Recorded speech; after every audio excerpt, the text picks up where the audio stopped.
പശ്ചിമേഷ്യൻ യുദ്ധം അതിൻ്റെ സകല പരിധികളും ലംഘിച്ച് വ്യാപകമായി തന്നെ നടക്കുകയാണ് എന്നുള്ളതാണ് ഏറ്റവും പ്രധാനപ്പെട്ട വിവരം. ഇറാന്റെ പ്രധാനപ്പെട്ട സ്ഥലങ്ങളിൽ എണ്ണ ഉൽപ്പാദന കേന്ദ്രങ്ങളിലടക്കം അമേരിക്ക ആക്രമണം നടത്തുന്നു എന്നുള്ളത് ഭീതിജനകമായ സാഹചര്യമാണ്. അതിന് തിരിച്ചടിക്കും, അതായത് അമേരിക്കൻ നിയന്ത്രണത്തിലുള്ള എണ്ണ കമ്പനികൾക്ക് മേൽ ആക്രമണം നടത്തുമെന്നാണ് ഇറാന്റെ പ്രതികരണം. ഒപ്പം മൊജ്തബ ഖമനേയിക്ക് ഗുരുതരമായി പരിക്കേറ്റു എന്ന ആക്ഷേപവും ഇപ്പോൾ അമേരിക്ക ഉന്നയിക്കുന്ന പശ്ചാത്തലമുണ്ട്. ഇതടക്കം നിരവധി വാർത്തകളുണ്ട്. തലക്കെട്ടുകളിലേക്ക്. ഇറാന്റെ ചങ്കിൽ കുത്തിയ അമേരിക്ക ഖർഗ് ദ്വീപിൽ ആക്രമണം നടത്തിയതായി US പ്രസിഡന്റ് ഡൊണാൾഡ് ട്രംപ്. സൈനിക കേന്ദ്രത്തെയാണ് ലക്ഷ്യമിട്ടതെന്നും അവകാശവാദം. എണ്ണപ്പാടങ്ങളെ ആക്രമിച്ചാൽ ചാരമാക്കുമെന്ന് ഇറാൻ. അമേരിക്കൻ നിയന്ത്രണത്തിലുള്ള എണ്ണ കമ്പനികളെയും ആക്രമിക്കും.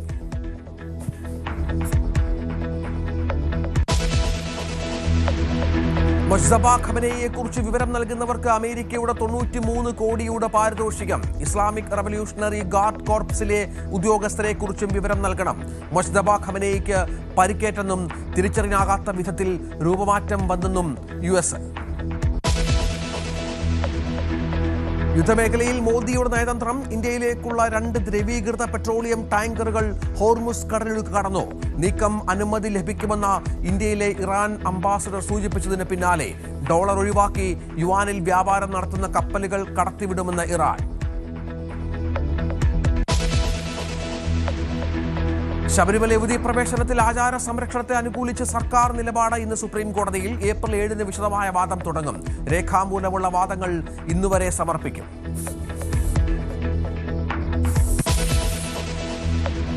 പാചകവാതക ക്ഷാമം അതിരൂക്ഷം. സംസ്ഥാനത്ത് കൂടുതൽ ഹോട്ടലുകൾ പൂട്ടുന്നു. കാസർഗോഡ് ജില്ലയിൽ മാത്രം 80% ഹോട്ടലുകൾ അടച്ചു. തെക്കൻ ജില്ലകളിലും കടുത്ത പ്രതിസന്ധി.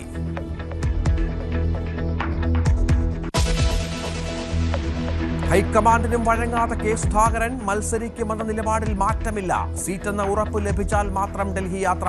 കോൺഗ്രസിൽ സ്ഥാനാർത്ഥി നിർണയം വഴിമുട്ടുന്നു. മകളെ വിട്ടുകിട്ടാൻ മധ്യപ്രദേശ് മുഖ്യമന്ത്രിയെ സമീപിച്ച മൊണാലിസയുടെ പിതാവ്. മകളെ മതം മാറ്റാനായി തട്ടിയെടുത്തതാണെന്ന് പിതാവ് ജയസിംഗ് ഭോസ്ലെ. മൊണാലിസയെ മടക്കിക്കൊണ്ടുവരാൻ സഹായിക്കുമെന്ന് ഹിന്ദു ജാഗരൺ മഞ്ച് നേതാക്കൾ.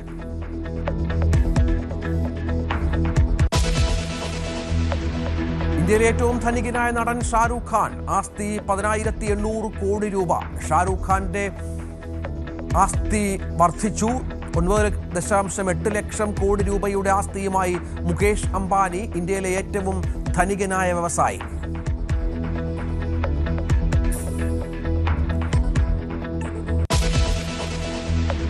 നമുക്ക് പശ്ചിമേഷ്യൻ വാർത്തകളിലേക്ക് തന്നെ ആദ്യം പോകണം. അശാന്തം പശ്ചിമേഷ്യ.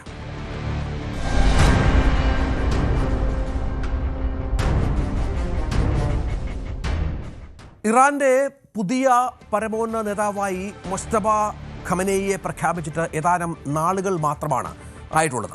ഇപ്പോൾ മൊജ്തബ ഖമനേയിയെക്കുറിച്ച് വിവരം നൽകുന്നവർക്ക് ഏതാണ്ട് 93 കോടി രൂപയാണ് അമേരിക്ക പ്രതിഫലം പ്രഖ്യാപിച്ചിരിക്കുന്നത്. മൊജ്തബയെക്കുറിച്ച് മാത്രമല്ല, ഇസ്ലാമിക് റവല്യൂഷണറി ഗാർഡ് കോർപ്സിലെ ഉയർന്ന ഉദ്യോഗസ്ഥരെ കുറിച്ചുള്ള വിവരങ്ങളും നൽകണമെന്നാണ് ആവശ്യം. $10 മില്യൺ, അതായത് 92.47 കോടി രൂപയാണ് പ്രതിഫലമായി പ്രഖ്യാപിച്ചിരിക്കുന്നത്. US സ്റ്റേറ്റ് ഡിപ്പാർട്ട്മെന്റിന്റെ റിവാർഡ്സ് ഫോർ ജസ്റ്റിസ് പ്രോഗ്രാം വഴിയാണ് ഈ വാഗ്ദാനം നൽകിയിരിക്കുന്നത്. ലോകമെമ്പാടും ഭീകരപ്രവർത്തനങ്ങൾ ആസൂത്രണം ചെയ്യുകയും സംഘടിപ്പിച്ച് നടപ്പാക്കുകയും ചെയ്യുന്ന ഇറാന്റെ ഇസ്ലാമിക് റവല്യൂഷണറി ഗാർഡ് കോർപ്സിന്റെ വിവിധ ഘടകങ്ങളെക്കുറിച്ച് ഉള്ള വിവരങ്ങൾ നൽകണം എന്നാണ് അമേരിക്ക ആവശ്യപ്പെട്ടിരിക്കുന്നത്. മറ്റ് നേതാക്കളെക്കുറിച്ചോ എന്തെങ്കിലും വിവരം ലഭിക്കുന്നവർ ഞങ്ങളെ അറിയിക്കണമെന്നും നിങ്ങൾക്ക് തക്കതായ പ്രതിഫലം നൽകുമെന്നും റിവാർഡ്സ് ഫോർ ജസ്റ്റിസിന്റെ X അക്കൗണ്ടിൽ പങ്കുവച്ച കുറിപ്പിൽ പറയുന്നുണ്ട്. ഈ പോസ്റ്റിൽ ഇറാന്റെ പരമോന്നതാവ് മൊജ്തബ ഖമനേയി, പരമോന്നതാവിന്റെ deputy chief of staff Ali Asghar Hejazi, Iranian സുരക്ഷാ മേധാവി അലി ലാരിജാനി എന്നിവരുടെ ചിത്രങ്ങളും ഉൾപ്പെടുത്തിയിട്ടുണ്ട് എന്നുള്ളതാണ് ഏറ്റവും പ്രധാനപ്പെട്ട വിവരം. അതേസമയം ഈ ചിത്രങ്ങൾ ലഭ്യമല്ലാത്ത നേതാക്കളുടെ പേരുകളും വിവരങ്ങളും പോസ്റ്റിൽ ഉൾപ്പെടുത്തിയാണ് ഇത്തരമൊരു നീക്കം അമേരിക്കയുടെ ഭാഗത്തുനിന്ന് ഉണ്ടാകുന്നത് എന്നത് നിർണായകമാണ്. വരും ദിവസങ്ങളിൽ ഇറാനെതിരെ അതിശക്തമായ ആക്രമണം നടത്തുമെന്ന് ട്രംപ് പ്രഖ്യാപിച്ച ഒരു പശ്ചാത്തലം കൂടി ഇതിനോട് ചേർത്ത് വെക്കണം. ഏതായാലും ഫോക്സ് ന്യൂസിനും മറ്റും നൽകിയ അഭിമുഖത്തിൽ എത്രയും പെട്ടെന്ന് ഇറാൻ ഭരണകൂടത്തെ പൂർണ്ണമായും നിയന്ത്രണത്തിലാക്കുമെന്നാണ് ട്രംപ് പറഞ്ഞിരിക്കുന്നത്. വി ആർ കാർത്തിക് വിവരങ്ങളുമായി ചേരും. കാർത്തിക്, നമുക്കറിയാം ഈ മൊസ്തബയുടേതായി വന്ന ഒരു പ്രസ്താവന അത് എഴുതി തയ്യാറാക്കിയ ഒരു പ്രസ്താവനയായിരുന്നു.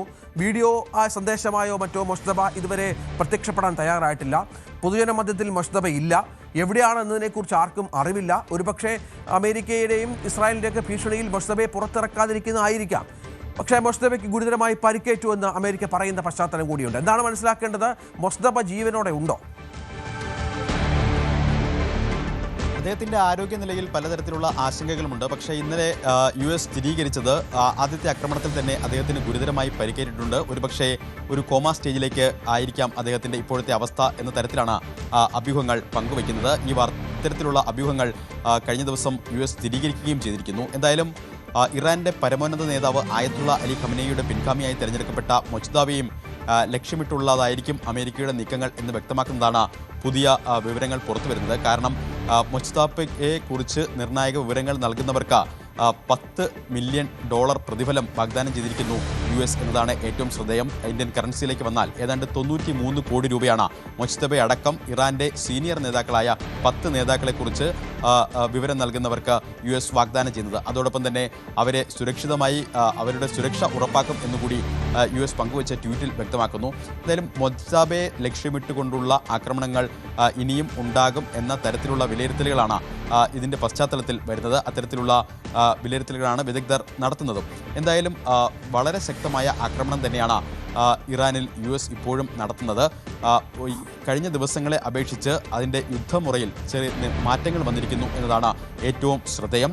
ഹോർമൂസ് കടലിടുക്ക് ആയിരുന്നു ഈ യുദ്ധത്തിൻ്റെ ഒരു ഘട്ടത്തിന് ശേഷം ഏറ്റവും ശ്രദ്ധാകേന്ദ്രം. തീർച്ചയായും കാർത്തിക്, അതിലേക്ക് വരാം. ഇറാന്റെ പുതുതായി തെരഞ്ഞെടുക്കപ്പെട്ട പരമോന്നതാവ് മൊജ്തബ ഖമനേയിക്ക് പരിക്കേൽക്കുകയോ ശരീരം തിരിച്ചറിയാനാകാത്ത വിധത്തിൽ രൂപമാറ്റം വരികയോ ചെയ്തിട്ടുണ്ടെന്നാണ് US പ്രതിരോധ സെക്രട്ടറി പീറ്റ് ഹെക്സത്ത് വ്യക്തമാക്കിയത്. US ഇസ്രായേൽ സംയുക്ത ആക്രമണം തുടരുന്ന പശ്ചാത്തലത്തിൽ ഇറാന്റെ നേതൃത്വം ഒളിവിൽ പോയെന്നാണ് ഹെക്സത്ത് പരിഹസിക്കുന്നത്. വ്യോമാക്രമണത്തിൽ മൊജ്തബയ്ക്ക് ഗുരുതരമായി പരിക്കേറ്റു. ഈ മൊജ്തബ കോമയിലാണ്. ആക്രമണത്തിൽ ഗുരുതരമായി പരിക്കേറ്റ മൊജ്തബയ്ക്ക് ഒരു കാൽ നഷ്ടപ്പെട്ടു എന്നും ഒക്കെയാണ് അമേരിക്ക ഇപ്പോൾ അവകാശവാദമായി ഉന്നയിക്കുന്നത്. ഇങ്ങനെയാണ് ഹെക്സത്ത് പറയുന്നത്. ഞങ്ങൾക്കറിയാം, പുതിയ പരമോന്നത നേതാവെന്ന് വിശേഷിപ്പിക്കപ്പെടുന്ന എന്നാൽ അത്രയ്ക്കൊന്നും ഇല്ലാത്ത നേതാവിന് പരിക്കേറ്റിട്ടുണ്ട്. തിരിച്ചറിയാനാകാത്ത വിധം രൂപമാറ്റം സംഭവിച്ചിട്ടുണ്ട്. ഇന്നലെ ഒരു പ്രസ്താവന പുറപ്പെടുവിച്ചിരുന്നു. എന്നാൽ ശബ്ദമോ ദൃശ്യങ്ങളോ ഇല്ല. അത് കേവലം എഴുതി തയ്യാറാക്കിയ പ്രസ്താവന മാത്രമായിരുന്നു എന്നാണ് പീറ്റ് ഹെക്സത്ത് പറയുന്നത്. അതായത് മൊജ്തബ പറയുന്നത് ഹെക്സത്ത് പറയുന്നത് മൊജ്തബ ജീവനോടെ ഉണ്ടാകാനുള്ള സാധ്യതയില്ല, അല്ലെങ്കിൽ ഗുരുതരമായി പരിക്കേറ്റിട്ടുണ്ട്. ഇറാന് ധാരാളം ക്യാമറകളും ശബ്ദം റെക്കോർഡ് ചെയ്യാനുള്ള അനവധി സംവിധാനങ്ങളുമുണ്ട്. എന്നിട്ടും എന്തുകൊണ്ടാണ് ഇത്തരത്തിൽ എഴുതി തയ്യാറാക്കിയ പ്രസ്താവനയുമായി വരുന്നത് എന്നുള്ള ചോദ്യമാണ് ഇപ്പോൾ അമേരിക്ക ഉന്നയിക്കുന്നത്. ഒന്നിൽ അയാൾ ഭയന്നിരിക്കുന്നു, അല്ലെങ്കിൽ അയാൾക്ക് പരിക്കേറ്റിരിക്കുന്നു, അല്ലെങ്കിൽ അയാൾ ഒളിച്ചിരിക്കുകയാണ്. അയാൾ ഇതിനൊന്നും ഈ വരുന്ന കാര്യങ്ങൾക്കൊന്നും ആധികാരികതയില്ല എന്നും പീറ്റ് ഹെക്സത്ത് മുന്നോട്ട് വെക്കുന്ന ഒരു പ്രധാനപ്പെട്ട കാര്യമുണ്ട്. അത് ഈ പറഞ്ഞതുപോലെ വളരെ ഗുരുതരമായ പരിക്കേറ്റിട്ടുണ്ട്. കരളിലും വയറിനും മറ്റുമുള്ള പരിക്കിനെ തുടർന്ന് കോമയിലാണ് എന്നുള്ള വിവരം കഴിഞ്ഞ ദിവസം പുറത്തു വന്നിരുന്നു. അതിന് പിന്നാലെയാണ് ഇപ്പോൾ പീറ്റർ ഹെക്സത്തിന്റെ ഇത്തരത്തിലുള്ള പ്രസ്താവന വരുന്നത്. മറ്റൊരു വാർത്തയുമായി ബന്ധപ്പെട്ട് കാർത്തിക്കിലേക്ക് ഒന്ന് പോകണം. അത് ഇറാന്റെ എണ്ണക്കയറ്റുമതിയുടെ പ്രധാന കേന്ദ്രമായ ഖാർഗ് ദ്വീപിൽ ആക്രമണം നടത്തി എന്നുള്ള അവകാശവാദം ഇപ്പോൾ അമേരിക്ക മുന്നോട്ട് വെച്ചിട്ടുണ്ട്. ഈ ദ്വീപ് നമുക്കറിയാം തന്ത്രപ്രധാനമായ ഇറാന്റെ ഏറെ പ്രാധാന്യമുള്ള ഒരു പ്രദേശം കൂടിയാണ്. പക്ഷേ എണ്ണ ഉൽപ്പാദന കേന്ദ്രങ്ങളെ അല്ല, സൈനിക കേന്ദ്രത്തെയാണ് ലക്ഷ്യമിട്ടതെന്നാണ് ട്രംപ് പറയുന്നത്. പക്ഷേ ഇനിയും എണ്ണ ഉൽപ്പാദന കേന്ദ്രങ്ങളിലേക്ക് ആക്രമണം വ്യാപിപ്പിക്കുമെന്നും ട്രംപ് പറയുന്ന പശ്ചാത്തലം പ്രധാനമായ ഒന്നാണ്. ഇറാനിയൻ എണ്ണക്കയറ്റുമതിയുടെ ഹൃദയമാണ് ഈ ചെറു പവിഴപ്പുറ്റു ദ്വീപ്. പേർഷ്യൻ ഗൾഫ് കടലിടുക്കിൽ ഇറാൻ തീരത്ത് നിന്ന് 25 കിലോമീറ്ററിലധികം ദൂരത്തിൽ സ്ഥിതി ചെയ്യുന്ന ഈ ദ്വീപ് കേന്ദ്രീകരിച്ചാണ് ഇറാന്റെ ക്രൂഡ് ഓയിൽ കയറ്റുമതി 90% എന്ന് ഓർക്കണം. 8 കിലോമീറ്റർ നീളവും 5 കിലോമീറ്ററോളം വീതിയും മാത്രമാണ് ഈ ദ്വീപിനുള്ളത്. ഈ ദ്വീപ് തകർക്കുമെന്ന് അമേരിക്ക പറയുന്നുണ്ട്. പക്ഷേ തൊട്ട് കഴിഞ്ഞാൽ ചാരമാക്കുമെന്നുള്ള ഇറാന്റെ മുന്നറിയിപ്പ് കൂടി ഇതുമായി ബന്ധപ്പെട്ട് വന്നിട്ടുണ്ട്. അതിലൊന്ന് അമേരിക്കയുടെ എണ്ണ ഉൽപ്പാദന കേന്ദ്രങ്ങൾ, അല്ലെങ്കിൽ അമേരിക്കയുമായി ബന്ധപ്പെട്ട എണ്ണ ഉൽപ്പാദന കമ്പനികളെ ടാർഗറ്റ് ചെയ്യും എന്നാണ് ഇറാൻ സൈനിക വക്താവ് പറയുന്ന പ്രധാനപ്പെട്ട ഒരു കാര്യം. ഖാർഗ് ദ്വീപിൽ ആക്രമണം നടത്തിയെന്ന ട്രംപിന്റെ അവകാശവാദത്തിന് പിന്നാലെയാണ് ഇത്തരമൊരു നിലപാടുമായി ഇറാൻ വരുന്നത്. കാർത്തിക്, അത് വളരെ പ്രധാനമാണല്ലോ. ഈ ഖാർഗ് ആക്രമിക്കുക എന്ന് പറഞ്ഞാൽ അത് എണ്ണ ഉൽപ്പാദന കേന്ദ്രങ്ങളിലേക്കും ആക്രമണം വരികയും മറ്റും ചെയ്താൽ അത് ലോകക്രമത്തെ ബാധിക്കും. വലിയ തോതിൽ യുദ്ധത്തിന്റെ ഒരു ഘടന തന്നെ മാറും. രണ്ടാഴ്ച പിന്നിടുന്ന ഈ യുദ്ധത്തിൽ കഴിഞ്ഞ ദിവസങ്ങളായി ഏറ്റവും ശ്രദ്ധാകേന്ദ്രം ഹോർമുസ് കടലിടുക്ക് തന്നെയാണ്. ലോകത്തിലെ തന്നെ 20% ഊർജം ഈ ജലപാതയിലൂടെയാണ് കടന്നു പോകുന്നത്. ആ ജലപാത ഇപ്പോൾ സ്തംഭിച്ചിരിക്കുന്നു. സ്വാഭാവികമായും ഇതിനോടകം പുറത്തു വന്ന റിപ്പോർട്ടുകൾ അനുസരിച്ച് ഏതാണ്ട് 16 കപ്പലുകളാണ് ഹോർമുസ് കടലിടുക്കിൽ മാത്രം ആക്രമിക്കപ്പെട്ടത്. ആ പശ്ചാത്തലത്തിലാണ് US-ന്റെ ഇത്തരമൊരു നീക്കത്തെ കാണാൻ. കഴിഞ്ഞ ദിവസങ്ങളിൽ US ഇറാൻ ടെഹ്റാൻ കേന്ദ്രീകരിച്ചായിരുന്നു ആക്രമണങ്ങൾ ശക്തമാക്കിയിരുന്നത് എങ്കിൽ കഴിഞ്ഞ ദിവസം കാർഗ് ദ്വീപ് കേന്ദ്രീകരിച്ചുകൊണ്ടുള്ള ആക്രമണമാണ് നടത്തിയിരിക്കുന്നത് എന്നതാണ് ഏറ്റവും ശ്രദ്ധേയം. ഹോർമുസ് കടലിടുക്കിന് സമീപമാണ് ഇറാന്റെ തന്ത്രപ്രധാനമായ ഈ ദ്വീപ് അറിയപ്പെടുന്നത് തന്നെ ഇറാന്റെ സാമ്പത്തിക നട്ടെല്ല് എന്നാണ്. അതായത് ഇറാന്റെ എണ്ണ കയറ്റുമതിയുടെ ഏതാണ്ട് 90% നടക്കുന്നത് ഈ ദ്വീപിലാണ്. ദിവസേന 7 മില്യൺ ബാരൽ ക്രൂഡാണ് ഇവിടെ നിന്ന് കയറ്റുമതി ചെയ്യുന്നത്. അത്തരത്തിൽ വളരെ തന്ത്രപ്രധാനമായ ഒരു ക്രൂഡ് എക്സ്പോർട്ട് ടെർമിനൽ അതാണ് കാർഗ് ഐലൻഡ്. അവിടെയാണ് US ആക്രമണം നടത്തിയിരിക്കുന്നത് എന്നാണ് ശ്രദ്ധേയം. പക്ഷേ അപ്പോഴും അവിടുത്തെ എണ്ണ കയറ്റുമതി കേന്ദ്രങ്ങളോ അവിടുത്തെ എണ്ണപ്പാടങ്ങളോ കേന്ദ്രീകരിച്ചുകൊണ്ടുള്ള ആക്രമണം ഉണ്ടായിട്ടില്ല. മറിച്ച് അവിടുത്തെ സൈനിക കേന്ദ്രങ്ങൾ, ഇറാന്റെ സൈനിക കേന്ദ്രങ്ങൾ ആണ് ആക്രമിച്ചത്. ഏതാണ്ട് 15 എക്സ്പ്ലോഷൻസ് ഉണ്ടായി എന്നാണ് CNN റിപ്പോർട്ട് ചെയ്യുന്നത്. അത് ഒരു ഹെലികോപ്റ്റർ ഹാങ്ങറും അതോടൊപ്പം തന്നെ അവിടെ തന്നെയുള്ളൊരു സീ ബേസ്, ഒരു എയർപോർട്ടിൻ്റെ സീ ബേസ് ഉണ്ട്. അവിടെയുമാണ് ആക്രമണം നടന്നത് എന്നാണ് പുറത്തു വരുന്ന റിപ്പോർട്ടുകൾ. സ്വാഭാവികമായും അത് കൃത്യമായ സന്ദേശമാണ് നൽകുന്നത്. എണ്ണപ്പാടങ്ങൾ ആക്രമിച്ചില്ല, മറിച്ച് ഇറാന്റെ സൈനിക കേന്ദ്രങ്ങൾ, ഈ കാർഗ് ദ്വീപിലെ സൈനിക കേന്ദ്രങ്ങൾ ആക്രമിക്കുന്നു. അതായത് ഈ കാർഗ് ദ്വീപ് ആക്രമിക്കാനും മടിക്കില്ല. ഒരുപക്ഷെ എണ്ണ കേന്ദ്രങ്ങൾ ലക്ഷ്യമിട്ടുകൊണ്ടുള്ള ആക്രമണങ്ങൾ ഉണ്ടാകുമെന്ന സൂചനയാണ് അമേരിക്ക നൽകുന്നത്. പക്ഷെ അപ്പോഴും ഈ സ്ഫോടനത്തിന് ശേഷം വളരെ ശക്തമായി തന്നെ ഇപ്പോൾ ഇറാന്റെ ഭാഗത്ത് നിന്ന് പ്രതികരണങ്ങൾ ഉണ്ടായിരിക്കുന്നു. കാർഗ് ദ്വീപിൽ എന്തെങ്കിലും തരത്തിലുള്ള ആക്രമണത്തിന് മുതിർന്നാൽ ഇത്തരത്തിൽ ചാരമാകും എന്നൊരു മുന്നറിയിപ്പാണ് ഇറാൻ നൽകുന്നത്. ഈ എണ്ണ ഉൽപ്പാദന കേന്ദ്രങ്ങൾ ചാരമാകും എന്നൊരു മുന്നറിയിപ്പാണ് ഇറാൻ നൽകുന്നത്. അതായത് സ്വാഭാവികമായും മിഡിൽ ഈസ്റ്റ് കേന്ദ്രീകരിച്ച് മറ്റ് രാജ്യങ്ങൾ കേന്ദ്രീകരിച്ചുകൊണ്ടുള്ള US-ന്റെ സൈനിക കേന്ദ്രങ്ങൾക്ക് നേരെയും അതോടൊപ്പം തന്നെ അവിടുത്തെ ഊർജ്ജ കേന്ദ്രങ്ങൾക്ക് ലക്ഷ്യമാക്കിയുമായിരുന്നു കഴിഞ്ഞ ദിവസങ്ങളിൽ ഇറാന്റെ ആക്രമണം. ആ ആക്രമണം കടുപ്പിക്കുമെന്ന സൂചനയാണ് ഇറാന്റെ ഈ വാക്കുകളിൽ വ്യക്തമാകുന്നത്. സ്വാഭാവികമായും ഒരു വർഷം ഏതാണ്ട് 950 മില്യൺ ബാരൽ ക്രൂഡ് എക്സ്പോർട്ട് ചെയ്യുന്ന ഒരു ടെർമിനലാണ്. ഇറാന്റെ തന്ത്രപ്രധാന സ്ഥാനമാണ്. എപ്പോഴാണ് ഈ ആക്രമണത്തിലേക്ക് US കടന്നത് എന്നതുകൂടി നമ്മൾ വായിക്കെടുക്കേണ്ടതുണ്ട്. കാരണം US പെട്രോ ഡോളറിലാണ് ഈ എണ്ണ വ്യാപാരം നടക്കുന്നത്. കഴിഞ്ഞ ദിവസം ഇറാന്റെ ഭാഗത്തു നിന്ന് ചില പ്രതികരണങ്ങൾ ഉണ്ടായിരുന്നു. ചില നേതാക്കളെ ഉദ്ധരിച്ചുകൊണ്ട് CNN അടക്കം റിപ്പോർട്ട് ചെയ്തത് ഡോളറിൽ എണ്ണ വ്യാപാരം നടത്തുന്നതിനെതിരെ ഇറാൻ ഒരു നീക്കം ആരംഭിക്കുന്നു. അതായത് അമേരിക്കൻ കറൻസിയായ ഡോളറിന് പകരം ചൈനീസ് കറൻസിയായ യുവാനിൽ വ്യാപാരം നടത്തുന്ന കപ്പലുകളെ ഹോർമുസ് കടലിടുക്കിലൂടെ കടത്തിവിടാൻ ഒരു ആലോചന നടക്കുന്നു. അത്തരത്തിലുള്ള ശ്രമങ്ങൾ ഉണ്ടാകുന്നു. സ്വാഭാവികമായും അതിലേക്കുള്ള തീരുമാനങ്ങളിലേക്ക് ഇറാൻ എത്തുന്നു. ആ പശ്ചാത്തലത്തിൽ കൂടിയാണ് ഈ കാർഗ് ദ്വീപിലേക്ക് US നടത്തിയ ആക്രമണത്തെ കാണാൻ. എന്തായാലും വളരെ ശക്തമായി തന്നെ ആക്രമണം മുന്നോട്ട് പോകുന്നു. ഒരു തരത്തിലുള്ള ഡീഎസ്കലേഷൻ സാധ്യതകളും, അതായത് യുദ്ധം നിയന്ത്രണ വിധേയമാവുകയോ എന്തെങ്കിലും തരത്തിലുള്ള സമവായ സാധ്യതകളോ ഒന്നും തന്നെ ഈ ഘട്ടത്തിലും കാണുന്നില്ല. സൗദിയിലേക്കും കുവൈറ്റിലേക്കുമൊക്കെ കൂടുതൽ ഡ്രോണുകൾ എത്തുന്നു. അവ ഇന്റർസെപ്റ്റ് ചെയ്തതായി അവിടുത്തെ പ്രതിരോധ മന്ത്രാലയങ്ങൾ തന്നെ ഔദ്യോഗികമായി അറിയിക്കുന്നു. അതോടൊപ്പം തന്നെ ഒമാനിൽ US-ന്റെ അവശ്യ സർവീസുകൾ ഒഴികെ പ്രവർത്തിക്കുന്ന ജീവനക്കാരോടും അവരുടെ കുടുംബാംഗങ്ങളോടും ഒമാനിൽ നിന്ന് മാറാൻ US ആവശ്യപ്പെട്ടിരിക്കുന്നു. ഇത്തരത്തിൽ പശ്ചിമേഷ്യയിൽ ആകെ സംഘർഷങ്ങൾ അനുദിനം വർദ്ധിച്ചു വരുന്ന ഒരു കാഴ്ചയാണ് കാണുന്നത്. 15ാം ദിവസത്തിലേക്ക് എത്തുമ്പോൾ കാർഗ് ഐലൻഡ് പോലെ തന്ത്രപ്രധാനമായ കേന്ദ്രങ്ങൾ ലക്ഷ്യമിട്ടുകൊണ്ട് US ആക്രമണം തുടരുന്നു. മറിച്ച് സമാനമായ തീരുമാനങ്ങൾ ഇറാനും കൈക്കൊള്ളുന്നു. അതായത് സാമ്പത്തികമായി ഡോളറിനെ ബാധിക്കുന്ന തരത്തിൽ സാമ്പത്തികമായി US-നെ ആക്രമിക്കുക, അത് ലക്ഷ്യമിട്ടുകൊണ്ടുള്ള നീക്കങ്ങൾ ഇറാന്റെ ഭാഗത്തു നിന്നും ഉണ്ടാകുന്നു. തീർച്ചയായും തുടരുക. അത്തരത്തിൽ ഇറാന്റെ എണ്ണപ്പാടങ്ങളെ ആക്രമിക്കുക, കാർഗ് ദ്വീപിലടക്കം ആക്രമണം നടത്തുക എന്ന് പറഞ്ഞാൽ ഇത് ഇറാനെ വല്ലാതെ പ്രകോപിപ്പിക്കുമെന്ന കാര്യത്തിൽ സംശയമില്ല. അതിൻ്റെ പ്രത്യാഘാതങ്ങൾ ഇപ്പോൾ തന്നെ ഗൾഫ് രാജ്യങ്ങളിലൊക്കെ ആക്രമണമുണ്ട്. അമേരിക്കയുമായി അലയൻസ് ഉള്ള പല രാജ്യങ്ങളെയും ഗൾഫ് കൺട്രീസിനെ ആക്രമിക്കുന്നുണ്ട്. അത് മറ്റൊരു തലത്തിലേക്കൊക്കെ മാറിയാൽ ഓയിലുമായി ബന്ധപ്പെട്ട വലിയ ക്രൈസിസിലേക്ക് ലോകം പോകുമെന്ന കാര്യത്തിൽ സംശയമില്ല. ഇതിനിടയിൽ നമുക്കറിയാം, ഈ അമേരിക്കയും ഇസ്രായേലും വിചാരിച്ചത് 2 ആഴ്ച കൊണ്ട് ഒരുപക്ഷെ ഇറാനെ അടിച്ചു തീർക്കാം എന്നുള്ളതായിരുന്നു. കാരണം അത്രത്തോളം വലിയ ശക്തിയുള്ള രാജ്യങ്ങളാണ്, ടെക്നോളജിക്കലി ഒക്കെ ആയാലും വലിയ ശക്തിയുള്ള രാജ്യങ്ങളാണ് അമേരിക്കയും ഇസ്രായേലും. പക്ഷേ അവിടെ സംഭവിച്ചത് ഇസ്രായേലിൻ്റെയും അമേരിക്കയുടെയും ആക്രമണങ്ങളെ ശക്തമായി പ്രതിരോധിക്കുന്ന ഇറാൻ ലോകരാജ്യങ്ങളെ വിസ്മയിപ്പിക്കുകയാണോ?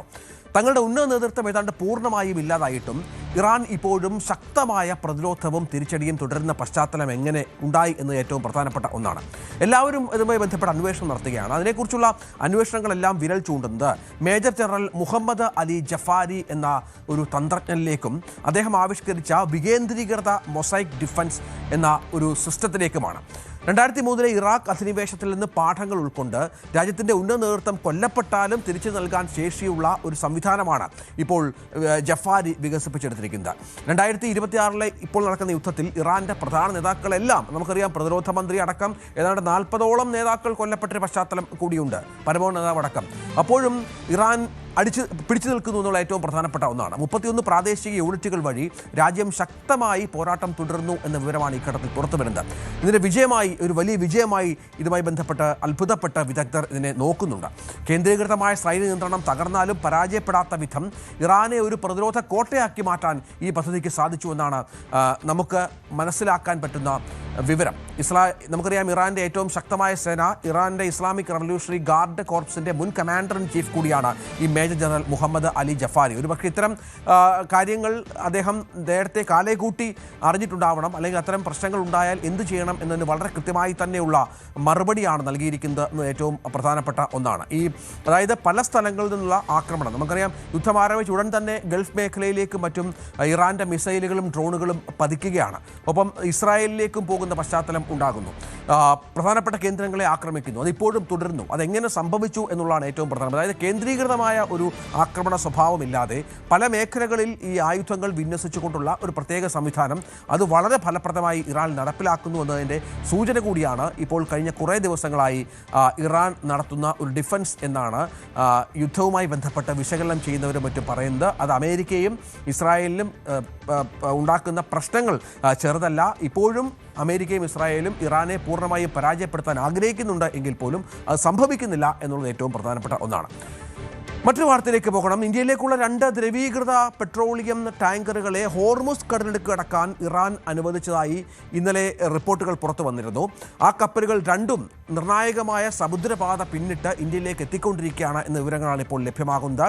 നമുക്കറിയാം, ഇന്നലെ ഇറാൻ്റെ ഇന്ത്യയിലെ അംബാസഡർ മുഹമ്മദ് ഫതാലി ഇത് സംബന്ധിച്ച് ചില സൂചനകൾ നൽകിയിരുന്നു. അതായത് പോസിറ്റീവായിട്ടുള്ള വാർത്തകൾ നിങ്ങൾക്ക് കേൾക്കാം. ഇന്ത്യ ഞങ്ങളുടെ തന്ത്രപ്രധാനമായ പങ്കാളികളിൽ ഒന്നാണ് എന്ന് പറയുന്നു. അതിനുശേഷം ഒരു പ്രശ്നവുമില്ലാതെ ഇന്നലെ ഉച്ചയോടുകൂടി ആദ്യ കപ്പൽ കടലിടുക്ക് പിന്നിട്ടു. പിന്നീട് തൊട്ടു പിന്നാലെ രണ്ടാമത്തെ കപ്പൽ കൂടി ഇന്ത്യയിലേക്ക് പുറപ്പെട്ടു എന്നുള്ള വിവരങ്ങളാണ് ഈ ഘട്ടത്തിൽ പുറത്തു വരുന്നത്.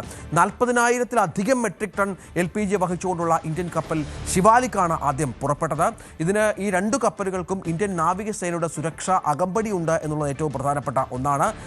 ഇതുമായി ബന്ധപ്പെട്ട് ആയത്തുള്ള അലി ഖാമേനിയുടെ വധത്തിന് പിന്നാലെ അമേരിക്കയും ഇറാനും നേർക്കുനേർ പോരാടുമ്പോൾ ലോകത്തിന്റെ ശ്വാസം മുട്ടിക്കുന്ന ഹോർമുസ് കടലിടുക്കിൽ ഇന്ത്യക്ക് മാത്രം എന്തുകൊണ്ട് പ്രത്യേക പരിഗണന എന്നുള്ളത് വളരെ പ്രധാനപ്പെട്ട ഒന്നായി മാറുന്ന പശ്ചാത്തലമുണ്ട്. അതുപോലെ തന്നെയാണ് നേരത്തെ കാർത്തിക് പറഞ്ഞ, ഇപ്പോൾ യുവാനിൽ ഇടപാടുകൾ നടത്തുന്ന കപ്പലുകൾക്കും ഈ ഹോർമുസ് കടലിടുക്ക് കടന്നു പോകാം എന്നുള്ള വളരെ പ്രധാനപ്പെട്ട ഒരു നിർണായകമായ വിവരം കൂടി ഇറാൻ പങ്കുവെക്കുന്നത്. ഇനിയും നിരവധി കപ്പലുകൾ നമ്മുടെ ഇന്ത്യയിലേക്ക് എത്തുമെന്നുള്ള സൂചനകൾ വളരെ പ്രധാനമാണ്. കേന്ദ്ര സർക്കാർ നരേന്ദ്രമോദിയൊക്കെ ഇടപെട്ട് നടത്തിയ നയതന്ത്രപരമായ പല കാര്യങ്ങളും വിജയം കൊള്ളുന്നു എന്നുള്ള ഏറ്റവും പ്രധാനപ്പെട്ട വിവരമാണ് ഈ ഘട്ടത്തിൽ പുറത്തുവരുന്നത്. കൊച്ചി തുറമുഖത്തെത്തിയ ഇറാനിയൻ നേവിയുടെ IRIS ലാവൻ പടക്കപ്പലിലെ 107 നാവികരും 33 ഇറാനിയൻ പൗരന്മാരും കൊച്ചി രാജ്യാന്തര വിമാനത്താവളത്തിൽ നിന്ന് ചാർട്ടർ ചെയ്ത വിമാനത്തിൽ അർമേനിയയിലേക്ക് മടങ്ങി. ഇന്ത്യൻ നേവി കൊച്ചി യൂണിറ്റ് സഹായത്തോടെയാണ് സംഘം വിമാനത്താവളത്തിലെത്തിയത്. ഇറാൻ സർക്കാർ ഏർപ്പെടുത്തിയ ഫ്ലൈ എക്സ് എയ്റോ വിമാനത്തിൽ ഇന്നലെ രാത്രി 7 മണിയോടെയാണ് അർമേനിയയിലെ സവാർ നോട്ട്സ് രാജ്യാന്തര വിമാനത്താവളത്തിലേക്ക് സംഘം പുറപ്പെട്ടത്. കൊളംബോയിൽ നിന്നാണ് ഈ വിമാനം കൊച്ചിയിലെത്തിയത്. കഴിഞ്ഞ 4-ലാണ് നമുക്കറിയാം ശ്രീലങ്കൻ തീരത്ത് അമേരിക്കൻ ആക്രമണ ഭീതിയിൽ IRIS ലാവൻ പടക്കപ്പലിനെ ഇറാനിയൻ നാവികരും ഇറാനിയൻ പൗരന്മാർക്കും ഇന്ത്യ അഭയം നൽകുകയും മറ്റും ചെയ്തത്. ഇതൊക്കെയാണ് യുദ്ധവുമായി ബന്ധപ്പെട്ട വാർത്തകൾ. മറ്റൊരു പ്രധാനപ്പെട്ട വാർത്ത, മൊണാലിസ കേരളത്തിൽ വിവാഹിതയായത് വലിയ വാർത്തയായിരുന്നു. ഉത്തരേന്ത്യയിലും അത് വലിയ വാർത്തയാണ്. കേരളത്തിൽ CPM-ന്റെ നേതൃത്വത്തിലാണ് ഈ വിവാഹം നടത്തിക്കൊടുത്തത്. ഇപ്പോൾ പുറത്തു വരുന്ന വളരെ പ്രധാനപ്പെട്ട ഒരു വിവരം, കേരളത്തിൽ വിവാഹിതയായ വൈറൽ സുന്ദരി മൊണാലിസയെ തിരിച്ചെത്തിക്കണമെന്നാവശ്യപ്പെട്ട് പിതാവ് മധ്യപ്രദേശ് മുഖ്യമന്ത്രി മോഹൻ യാദവിനെ സമീപിച്ചു എന്നുള്ളതാണ്. മകളെ മതം മാറ്റാനായി തട്ടിയെടുത്തതാണെന്ന് പിതാവ് ജയസിംഗ് ഭോസ്ലെ ആരോപിക്കുന്ന പശ്ചാത്തലമാണ്. മൊണാലിസയുടെ പിതാവിനെ പോലീസ് നമുക്കറിയാം വിവാഹ ദിവസം വിളിച്ചു, പക്ഷേ അദ്ദേഹം വിവാഹത്തിൽ പങ്കെടുക്കാൻ തയ്യാറായില്ല. മകളെ കുടുക്കിയതാണെന്നും കേരളത്തിൽ നിന്ന് മടങ്ങിയെത്തിയ പിതാവ് പറഞ്ഞു. മൊണാലിസയെ മടക്കിക്കൊണ്ടുവരാൻ സഹായിക്കുമെന്ന് ഹിന്ദു ജാഗരൺ മഞ്ച് നേതാക്കളും വ്യക്തമാക്കിയ പശ്ചാത്തലമുണ്ട്. ഇതിന് പിന്നാലെയാണ് ഇരുവരുടെയും കുടുംബാംഗങ്ങൾ പ്രതികരിച്ചിരിക്കുന്നത്. രണ്ട് കുടുംബങ്ങളും പറയുന്നത്, ഞങ്ങളുടെ രണ്ട് കുടുംബങ്ങളുടെയും പിന്തുണ ഈ വിവാഹത്തിനില്ല.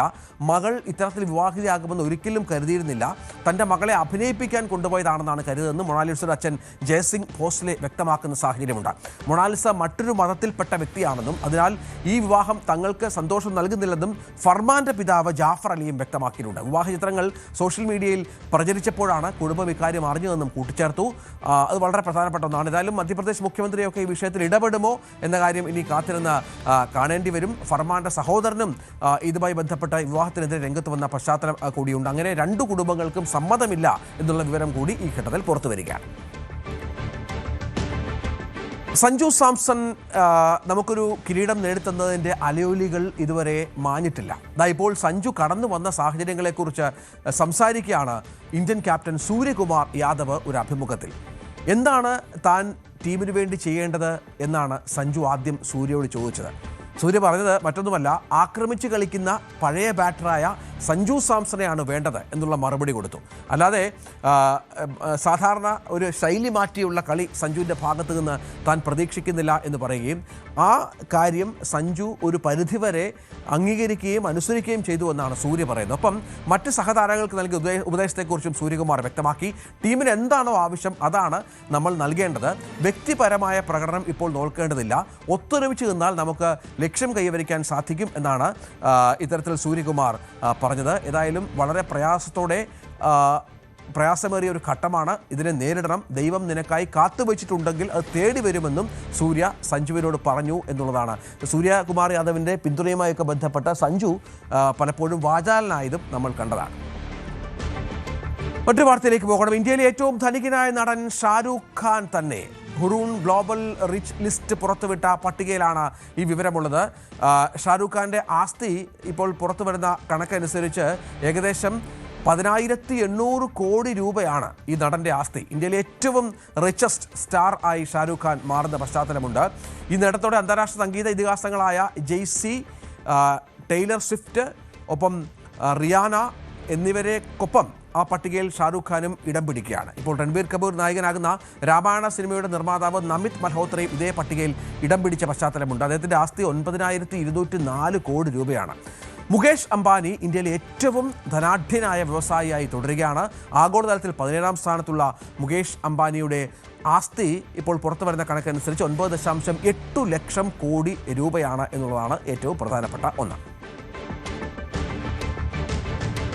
നടൻ വിജയിയും തൃഷയും ഉൾപ്പെടുത്തി ഉള്ള നിരവധി ഗോസിപ്പുകൾ, ഇതുമായി ബന്ധപ്പെട്ട വലിയ ചർച്ചകൾ സോഷ്യൽ മീഡിയയിലേക്ക് നിറയുമ്പോൾ ചെന്നൈ എയർപോർട്ടിൽ ഇറങ്ങിയ തൃഷ മാധ്യമപ്രവർത്തകർ വിജയുമായി ബന്ധപ്പെട്ട ചോദ്യങ്ങൾ ചോദിച്ചപ്പോൾ അതിനെ മൈൻഡ് ചെയ്യാതെ നടന്നു നീങ്ങിയ ദൃശ്യങ്ങൾ ഏറെ പ്രധാനപ്പെട്ട ഒന്നാണ്. തൃഷയോട് ചില പാപ്പരാസികൾ, അതായത് മാധ്യമപ്രവർത്തകർ എന്ന് വിശേഷിപ്പിക്കാവുന്ന പാപ്പരാസികൾ വിജയെക്കുറിച്ചും അദ്ദേഹത്തിനൊപ്പം നിർമ്മാതാവ് കൽപ്പാത്തി എസ് സുരേഷിൻ്റെ മകൻ്റെ വിവാഹത്തിനെ കുറിച്ചുമൊക്കെ ചോദിച്ചു. എന്നാൽ ഇതൊന്നും കേട്ട ഭാവം നടിക്കാതെ തൃഷ നടന്നു നീങ്ങുന്ന ദൃശ്യങ്ങൾ, ആ സ്റ്റിൽസൊക്കെ ഇപ്പോൾ സോഷ്യൽ മീഡിയയിൽ വൈറലാണ്. ക്യാമറയിലേക്ക് നോക്കുക പോലും ചെയ്യാതെ കാറിൽ കയറി പോവുകയായിരുന്നു തൃഷ. നമുക്കറിയാം ഇതുമായി ബന്ധപ്പെട്ട് ഒരുപാട് ആക്ഷേപം തൃഷയ്ക്കെതിരെ ഉയരുന്ന പശ്ചാത്തലമൊക്കെ ഉണ്ട്. അതിനിടയിലാണ് ഇത്തരം ചോദ്യങ്ങൾ മാധ്യമപ്രവർത്തകരുടെ ഭാഗത്തുനിന്ന് ഉണ്ടാകുന്നത്. ഇതിനെ മൈൻഡ് ചെയ്യാതെ ഇത് അവഗണിച്ചുകൊണ്ട് നടന്നു പോകുന്ന തൃഷ വളരെ കൃത്യമായി തന്നെ ഒരു സന്ദേശം നൽകുന്നു, താൻ ഈ വിഷയം സംസാരിക്കാൻ താല്പര്യപ്പെടുന്നില്ല എന്നുള്ളത്. മറ്റൊരു വാർത്തയിലേക്ക് പോകണം. ഇൻഡിഗോ വിമാന നിരക്കും വർദ്ധിക്കുന്നു. അതായത് വിമാനയാത്രാ നിരക്ക് ഉയരുന്ന പശ്ചാത്തലമാണ്. പശ്ചിമേഷ്യയുടെ പശ്ചാത്തലത്തിൽ ആഭ്യന്തര അന്താരാഷ്ട്ര വിമാന സർവീസുകൾക്ക് ഇന്ധന സർചാർജ് ഏർപ്പെടുത്തി വിമാന കമ്പനിയായ ഇൻഡിഗോ മാർച്ച് 14-ന്, അതായത് ഇന്ന് രാവിലെ മുതൽ പുതുക്കിയ നിരക്ക് നിലവിൽ വന്നു. ഇന്ധനവില കുതിച്ചുയർന്നതിലാണ് ഈ നടപടിയെന്നാണ് ഇൻഡിഗോ വ്യക്തമാക്കുന്നത്. 425 മുതൽ 2,300 വരെ രൂപ വർദ്ധിപ്പിച്ചു എന്നുള്ളതാണ് ഏറ്റവും പ്രധാനപ്പെട്ട വിവരമായി ഈ ഘട്ടത്തിൽ പുറത്തു വരുന്നത്. കേരള ക്രിക്കറ്റ് അസോസിയേഷന്റെ ഉടമസ്ഥതയിൽ തിരുവനന്തപുരം മംഗലപുരം മുല്ലശ്ശേരിയിൽ നിർമ്മിച്ച അത്യാധുനിക ക്രിക്കറ്റ് സ്റ്റേഡിയത്തിന്റെ ഉദ്ഘാടനം മുഖ്യമന്ത്രി മാർച്ച് 16 മറ്റന്നാൾ നിർവഹിക്കും.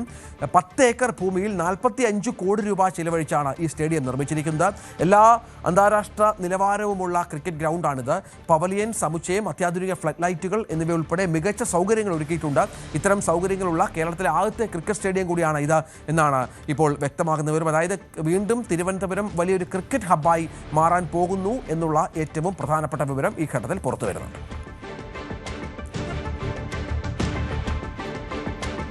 നമുക്കൊരു ചെറിയ ഇടവേള വേണം. ഇടവേളയ്ക്ക് ശേഷം മറ്റ് പ്രധാനപ്പെട്ട വാർത്തകളുമായി തിരിച്ചെത്തും.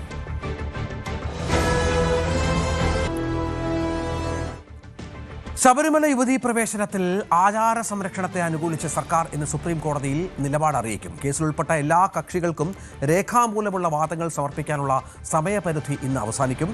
ഏപ്രിൽ 7 വിശദമായ വാദം തുടങ്ങും എന്നാണ് മനസ്സിലാക്കേണ്ടത്. ഏതായാലും ഇതുമായി ബന്ധപ്പെട്ട CPMന്റെ സംസ്ഥാന സെക്രട്ടറിയൊക്കെ ഇന്നലെ ചില മറുപടികൾ നൽകിയ പശ്ചാത്തലമൊക്കെ ഉണ്ടായിരുന്നു. നേരത്തെയുള്ള നിലപാടിൽ നിന്ന് ഘടകവിരുദ്ധമായ നിലപാടിലേക്ക് സർക്കാർ പോകുന്നു. ദേവസ്വം ബോർഡ് സമാനമായ നിലപാട് നേരത്തെ സ്വീകരിച്ചിരുന്നു. ഇപ്പോൾ സർക്കാരും അതിലേക്ക് പോകുന്നു എന്നാണ് മനസ്സിലാക്കേണ്ടത്. VV അരുൺ വിവരങ്ങൾ പങ്കുവയ്ക്കുകയാണ്. അരുൺ, ഏതായാലും തെരഞ്ഞെടുപ്പ് കാലമാണ്, സർക്കാരിന് മറ്റു മാർഗമില്ല. ഇനിയും കോടതി നടപ്പിലാക്കുമെന്ന് പറഞ്ഞിരിക്കാൻ സാധിക്കില്ല. അതിന് പകരം എന്ത് മറുമരുന്നാണ് ഇപ്പോൾ സർക്കാരിൻ്റെ കയ്യിലുള്ളത്?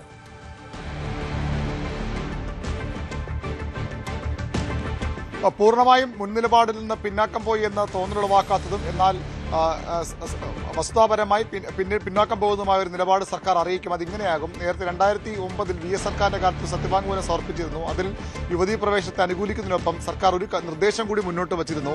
ഹിന്ദു മതത്തിൽ അഗാധ പാണ്ഡിത്യമുള്ളവർ, പണ്ഡിതർ, അതുപോലെ തന്നെ അഴിമതിരഹിത പ്രതിച്ഛായുള്ള സാമൂഹ്യ പരിഷ്കർത്താക്കൾ എന്നിവർ ഉൾപ്പെടുന്ന ഒരു കമ്മീഷൻ രൂപീകരിക്കണം. അവരുടെ അഭിപ്രായം തേടി വേണം ഇതിലൊരു അന്തിമ തീരുമാനമെടുക്കേണ്ടത്. ഇന്നലെ CPMന്റെ സംസ്ഥാന സെക്രട്ടറി MV ഗോവിന്ദൻ സംസ്ഥാന സെക്രട്ടറി യോഗത്തിന് ശേഷം നടത്തിയ വാർത്താ സമ്മേളനത്തിൽ പറഞ്ഞത് ഇതേ കാര്യമാണ്. ഇത്തരത്തിൽ അവഗാഹമുള്ള ആളുകളുമായി ചർച്ച ചെയ്യണം. അവിടെ ഭരണഘടനാപരവും ലിംഗസമത്വവുമായ ഒരു തീരുമാനം എന്ന രീതിയിൽ മാത്രം പോകരുത്. വിശ്വാസപരമായ കാര്യത്തിൽ തീരുമാനമെടുക്കണം. വിശ്വാസപരമായ നിലപാട് കൂടി വിശ്വാസികൾക്ക്, അതുപോലെ തന്നെ ഇതുമായി ബന്ധപ്പെട്ട അറിവുള്ള ആളുകളുടെ സാമൂഹ്യ പരിഷ്കർത്താക്കൾ, അതുപോലെ തന്നെ ഈ പണ്ഡിതർ, മതപണ്ഡിതർ എന്നിവരുടെ കൂടി അഭിപ്രായം കേട്ട ശേഷം തീരുമാനമെടുക്കണമെന്നാകാം സർക്കാർ ആവശ്യപ്പെടുക. നേരത്തെ പൂർണ്ണമായും യുവതീ പ്രവേശനം അനുകൂലിച്ചായിരുന്നു സർക്കാർ നിലപാട്. ഉമ്മൻചാണ്ടി സർക്കാരിന്റെ കാലത്ത് സത്യവാങ്മൂലം പിന്നീട് 2009 VS സർക്കാർ തിരുത്തിയിരുന്നു. ആ നിലപാടിൽ നിന്ന് സർക്കാർ പിന്നോട്ട് പോകും. ദേവസ്വം ബോർഡ് നേരത്തെ തന്നെ വിശ്വാസ സംരക്ഷണം ആവശ്യപ്പെട്ടുകൊണ്ട് പ്രമേയം പാസാക്കിയിട്ടുണ്ട്. അവർ യുവതീ പ്രവേശന വിധി പുനഃപരിശോധിക്കണമെന്ന് ആവശ്യപ്പെടും. സർക്കാർ നേരിട്ട് അത് ആവശ്യപ്പെട്ടെങ്കിലും നേരത്തെയുള്ള നിലപാടിൽ നിന്ന് പിന്നോട്ട് പോകും. വിശ്വാസം സംരക്ഷിക്കണം, വിശ്വാസികളുടെ താല്പര്യം സംരക്ഷിക്കണമെന്ന് തന്നെയാകും സർക്കാരിൻ്റെയും നിലപാട്. അതായത് ശബരിമല സ്ത്രീ പ്രവേശനത്തെ അനുകൂലിച്ചുകൊണ്ടെടുത്ത നേരത്തെയുള്ള നിലപാടുകളിൽ നിന്നൊക്കെ ഒരു യൂട്ടേണായി അത് മാറും. അതിന് കാരണം 2018 ലോക്സഭാ തെരഞ്ഞെടുപ്പിലുണ്ടായ വലിയ തിരിച്ചടിയാണ്, കനത്ത തിരിച്ചടിയാണ്. അതിനു പിന്നാലെയാണ് CPM അവിടെ ഇത്രയധികം ഒരു ശക്തിയുള്ള നിലപാട് കാണിക്കേണ്ട കാര്യമില്ലായിരുന്നു. കുറച്ച് തന്ത്രപരമായ, കുറച്ച് പ്രായോഗികമായ നിലപാട് സ്വീകരിച്ചാൽ മതിയ നിലപാടിലേക്ക് CPM നേരത്തെ എത്തിയിരുന്നു. നിയമസഭാ തെരഞ്ഞെടുപ്പ് അടുത്തിരിക്കുകയാണ്. ഹൈന്ദവ സമൂഹത്തിന്റെ ഭൂരിപക്ഷ സമുദായത്തിന്റെ വോട്ട് ഏറ്റവും പ്രധാനപ്പെട്ടതാണ് ഈ തെരഞ്ഞെടുപ്പിൽ CPMനും ഇടതുമുന്നണിക്കും. അതുകൊണ്ട് തന്നെ അവരെ പിണക്കുന്ന ഒന്നും ഉണ്ടാകില്ല. ഇന്നലെ CPM സംസ്ഥാന സെക്രട്ടറി ആവർത്തിച്ച് പറഞ്ഞതുപോലെ എക്കാലത്തും CPM സർക്കാരും വിശ്വാസികളുടെ താല്പര്യം സംരക്ഷിക്കാൻ തന്നെയാണ് ശ്രമിച്ചിട്ടുള്ളത് എന്ന നിലപാട് CPM ഉയർത്തിപ്പിടിക്കും. അങ്ങനെ ഇപ്പോഴുള്ള ഈ പ്രതിസന്ധി മറികടക്കാമെന്നും വിശ്വാസികളുടെ നഷ്ടപ്പെട്ട വിശ്വാസം തിരിച്ചുപിടിക്കാമെന്നുമാകും CPMന്റെ തീരുമാനം. അപ്പോഴും നേരത്തെ ഈ യുവതീ പ്രവേശന വിധി വന്ന ശേഷം ഉണ്ടാക്കിയ നവോത്ഥാന മതിലും നവോത്ഥാന സംരക്ഷണ സമിതിയുമൊക്കെ ഒരു ചോദ്യചിഹ്നമായി CPMന് മുന്നിൽ നിൽക്കും. പക്ഷേ ഇപ്പോഴത്തെ നിലപാട്, ഇന്നലെ സംസ്ഥാന സെക്രട്ടറി പറഞ്ഞത് ഇപ്പോഴത്തെ സാഹചര്യം അനുസരിച്ച് നിലപാട് സ്വീകരിക്കും. ആ സാഹചര്യം CPM കണക്ക് കൂട്ടുന്നത് ഇന്നലെ സംസ്ഥാന സെക്രട്ടേറിയറ്റ് ചർച്ച ചെയ്തത് ഒരു കാരണവശാലും വിശ്വാസികളെ പിണക്കുന്ന, വിശ്വാസികളുടെ വികാരത്തെ വ്രണപ്പെടുന്ന ഒരു തീരുമാനവും ശബരിമല സ്ത്രീ പ്രവേശനവുമായി ബന്ധപ്പെട്ട് സർക്കാർ സുപ്രീം കോടതി സ്വീകരിക്കരുത് എന്ന് തന്നെയാണ്. അതാണ് ഈ യൂട്ടേണായി കൃത്യമായി നമുക്ക് വ്യാഖ്യാനിക്കാനാകുന്നത്. തീർച്ചയായും അതാണ് സാഹചര്യം. ഏതായാലും സർക്കാർ ഒരു മുൻ നിലപാടിൽ നിന്നൊരു മാറ്റമുണ്ട് എന്ന കാര്യത്തിൽ സംശയമില്ല. അതിന് പലവിധ കാരണങ്ങൾ ഉണ്ട് താനും. മറ്റു വാർത്തയിലേക്ക്, UDFന് തലവേദനയുമായി തിരുവമ്പാടി പട്ടാമ്പി സീറ്റ് വെച്ചുമാറ്റവും തവനൂരിലെ സ്ഥാനാർത്ഥി നിർണയവും. തിരുവമ്പാടി കോൺഗ്രസിന് നൽകാൻ മുസ്ലിം ലീഗ് സന്നദ്ധരാണെങ്കിലും പട്ടാമ്പി ലീഗിന് നൽകാൻ പ്രാദേശിക പ്രവർത്തകരുടെ എതിർപ്പ് കാരണം കോൺഗ്രസിന് കഴിഞ്ഞിട്ടില്ല. സീറ്റ് വെച്ചുമാറ്റം നടന്നാൽ മലപ്പുറം DCC അധ്യക്ഷൻ VS ജോയി അവിടെ UDF സ്ഥാനാർത്ഥിയാകും, അല്ലെങ്കിൽ VS ജോയി തവനൂരാകും മത്സരിക്കുക. അപ്പോഴും തവനൂരിലേക്ക് പരിഗണിച്ച സന്ദീപ് വാര്യർ, PT അജയ് മോഹൻ എന്നിവരെ എങ്ങനെ സമാശ്വസിപ്പിക്കുമെന്നത് കോൺഗ്രസ് തലവേദനയാകും. CV അനുമോദ് ഉണ്ട്. അനുമോദ്, നമുക്കറിയാം ഒരുപാട് അനുകൂല സാഹചര്യങ്ങൾ UDF സംസ്ഥാനത്തുണ്ട്. പക്ഷേ അപ്പോഴും പല ജില്ലകളിലും ഈ പ്രശ്നങ്ങളുണ്ട്. MP മാർ മത്സരിക്കാതിരിക്കുന്നു, സീറ്റ് നിർണ്ണയവുമായി ബന്ധപ്പെട്ട തലവേദന. ഇതൊന്നും കോൺഗ്രസിൽ പുത്തരിയല്ല എങ്കിൽ പോലും പുതിയ സാഹചര്യത്തിൽ ഏറ്റവും പ്രധാനപ്പെട്ട ഒരു തെരഞ്ഞെടുപ്പിലും ഇത്തരം പ്രശ്നങ്ങൾ കോൺഗ്രസിനെ ബാധിക്കുന്നു എന്നുള്ളത് ഒരു വിഷയമാണ്.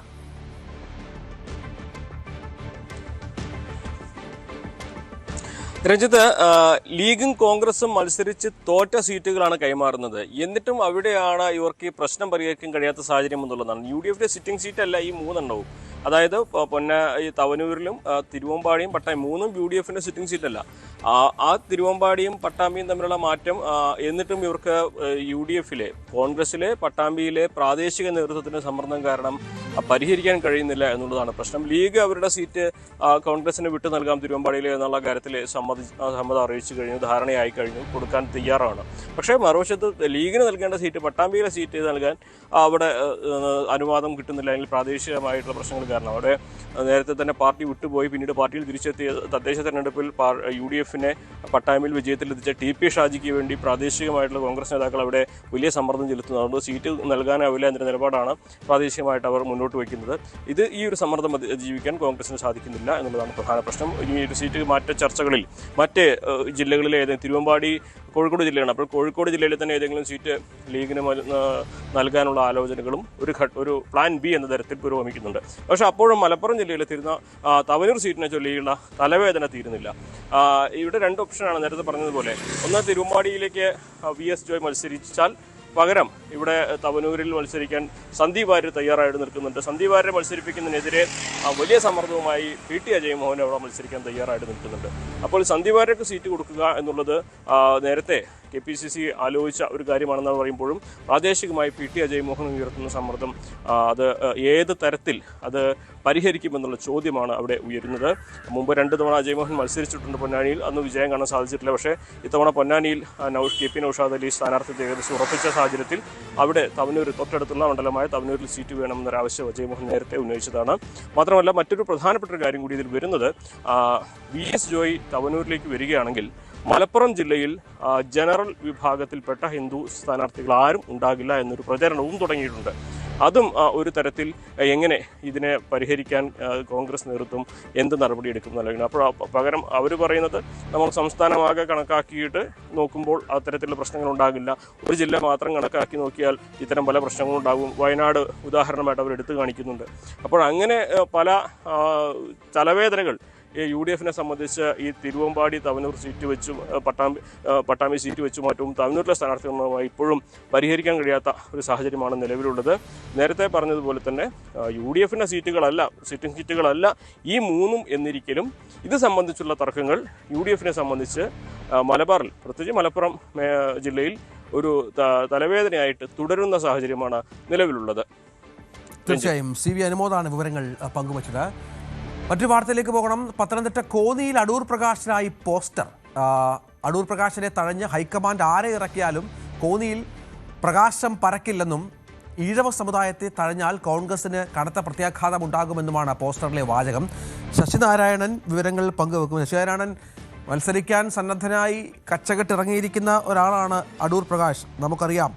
അത് വളരെ പ്രധാനപ്പെട്ട, കാരണം MP മാർ മത്സരിക്കുന്ന കാര്യത്തിലൊക്കെ ഹൈക്കമാൻഡ് ഇപ്പോഴും അല്പം തീരുമാനത്തിലേക്ക് എത്തിയിട്ടില്ല.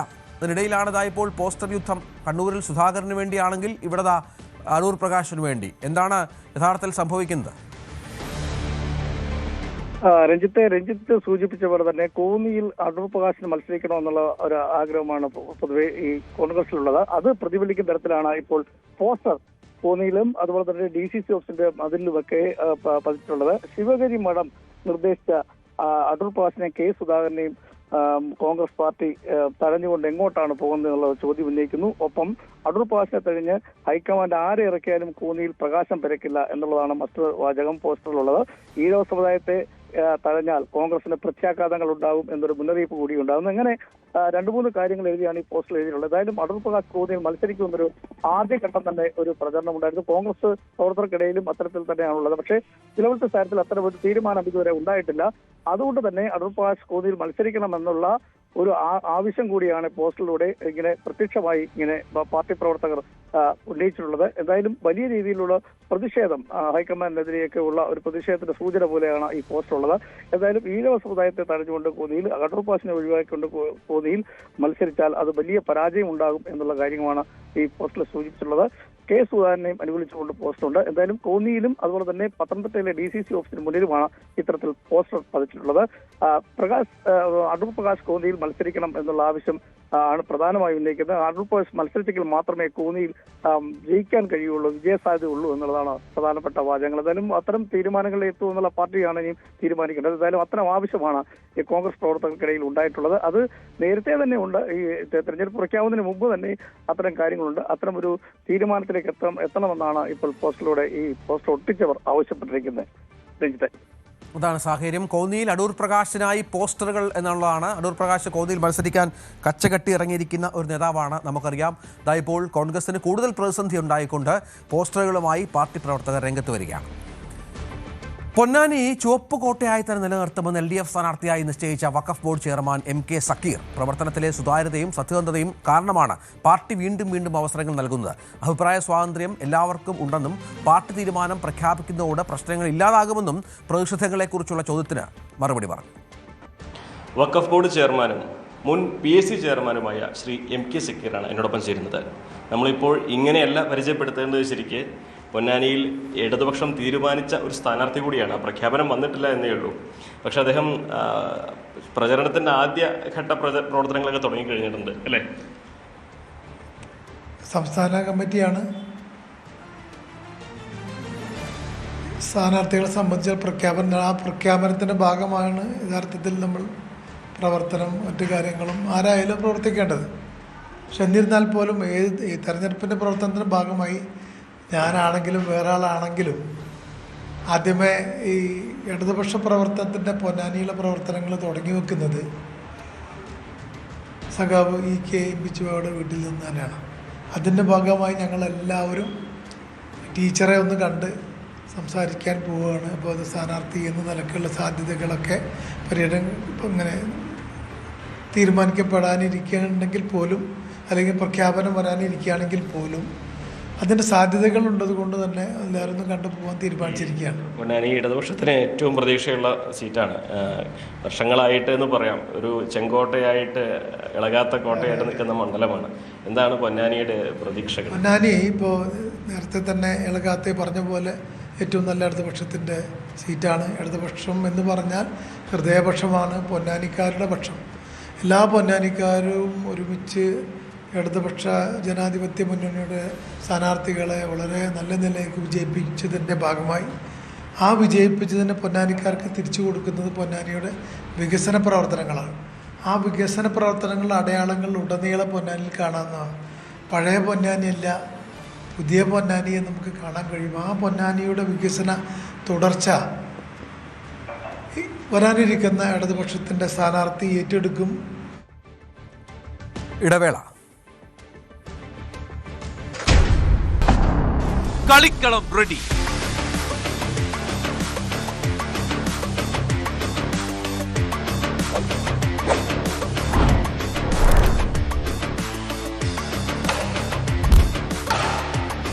കേരളം എന്ന വലിയ കോട്ടിൽ ഇനി പോരാട്ടം മുറുകുന്നു. 140 മണ്ഡലങ്ങളുടെ ഭാവി നിർണയിക്കുന്ന പോരാട്ടം. നെറ്റിന് അപ്പുറവും ഇപ്പുറവും അതികായന്മാർ. കേരളം വിധിയെഴുതുന്ന മഹാപോരാട്ടം. തെരഞ്ഞെടുപ്പ് വാർത്തകളുടെ വേഗമേറിയ കളം. കാണുക ദ ഇലക്ഷൻ ചാനൽ.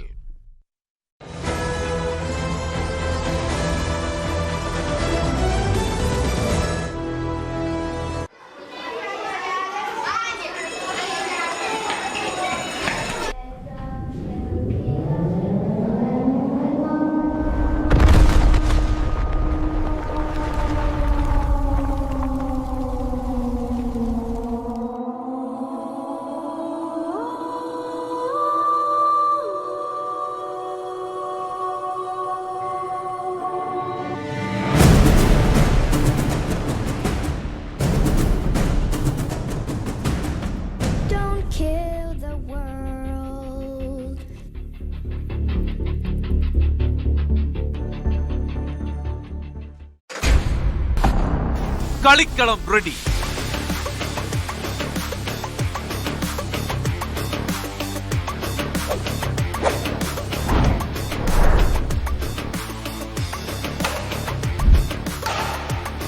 കേരളം എന്ന വലിയ കോട്ടിൽ ഇനി പോരാട്ടം മുറുകുന്നു. 140 മണ്ഡലങ്ങളുടെ ഭാവി നിർണ്ണയിക്കുന്ന പോരാട്ടം. നെറ്റിന് അപ്പുറവും ഇപ്പുറവും അതികായന്മാർ. കേരളം വിധി എഴുതുന്ന മഹാപോരാട്ടം. തെരഞ്ഞെടുപ്പ് വാർത്തകളുടെ വേഗമേറിയ കളം. കാണുക ദ ഇലക്ഷൻ ചാനൽ. വാർത്തകൾ നമ്മളെ തേടി വരും.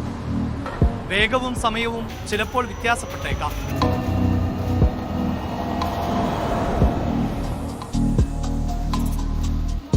ഫ്ലാഷ് ന്യൂസുകളും ബ്രേക്കിംഗ് ന്യൂസുകളും പുറം കാഴ്ചകളായി ഓടിമറയും.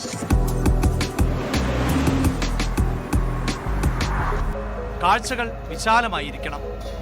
ഒരു വശം മാത്രമല്ല, എല്ലാ വശവും നമ്മളിലേക്ക് എത്തണം.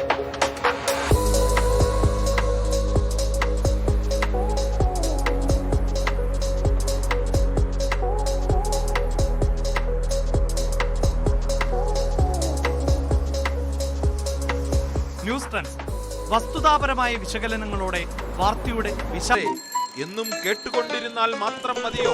നിങ്ങൾക്കും പറയണ്ടേ? വിളിക്കൂ ന്യൂസ് 18 പൊതുവേദിയിലേക്ക്. നിങ്ങളുടെ അഭിപ്രായങ്ങൾ നാടു കേൾക്കട്ടെ.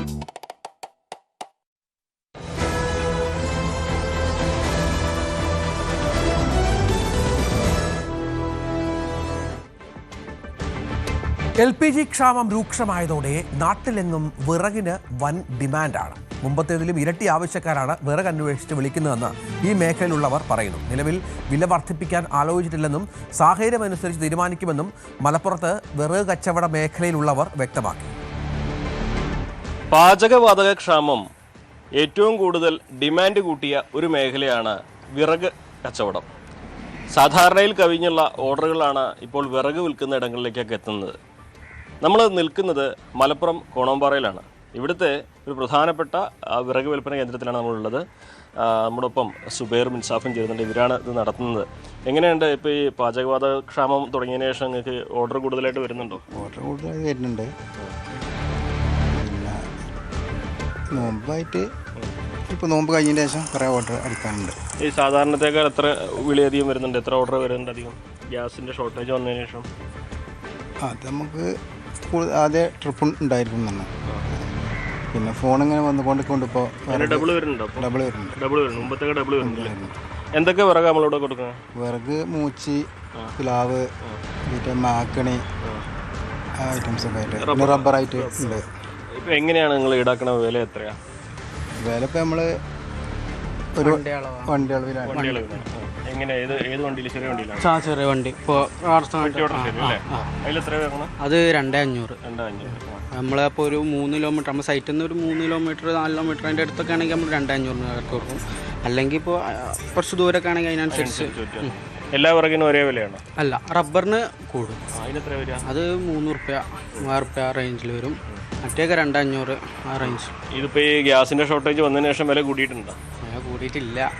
ഒരു സാധനം നമ്മളിപ്പോൾ വിറക് കിട്ടാനില്ല.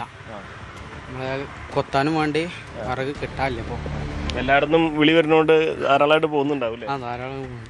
വീടുകളിൽ നിന്നൊക്കെ വിളി വരുന്നുണ്ടോ? ആ, വീടുകളിൽ നിന്ന്. മുമ്പ് അത്ര വന്നിരുന്നില്ല അല്ലേ? ആ, കമ്മിയായിരുന്നു. എന്നാലും ഇപ്പോൾ കൂടിയിരിക്കണം. വീടുകൾക്ക് ഏത് വിറകാണ് കൊടുക്കുന്നത്? വീടുകൾക്ക് അടുപ്പൊക്കെ പറ്റിയ ചെറിയ വിറകുണ്ട്. അടുപ്പൊക്കെ മാത്രമായിട്ടുള്ള ഇതുണ്ട്. അവിടെ ഉണ്ട്. അത് അടുപ്പിൽ കൂട്ടാം. അടുപ്പൊക്കെ പറ്റിയത്. പിന്നെ നമ്മളെ പരിപാടിക്ക്, ഈ ഹോട്ടലിക്ക്, കാറ്ററിംഗ് സർവീസിനൊക്കെ വലിയ അടുപ്പുകൾ, വലിയ കൊള്ളികൾ. അതിനൊക്കെ ഒരേ വില തന്നെ? വില. പിന്നെ റബ്ബറിനൊക്കെയാണ് വില വ്യത്യാസം. റബ്ബർ എന്താ കൂടാൻ കാരണം? വില കൂടാൻ പെട്ടെന്ന് കത്തണോണ്ടാണ്.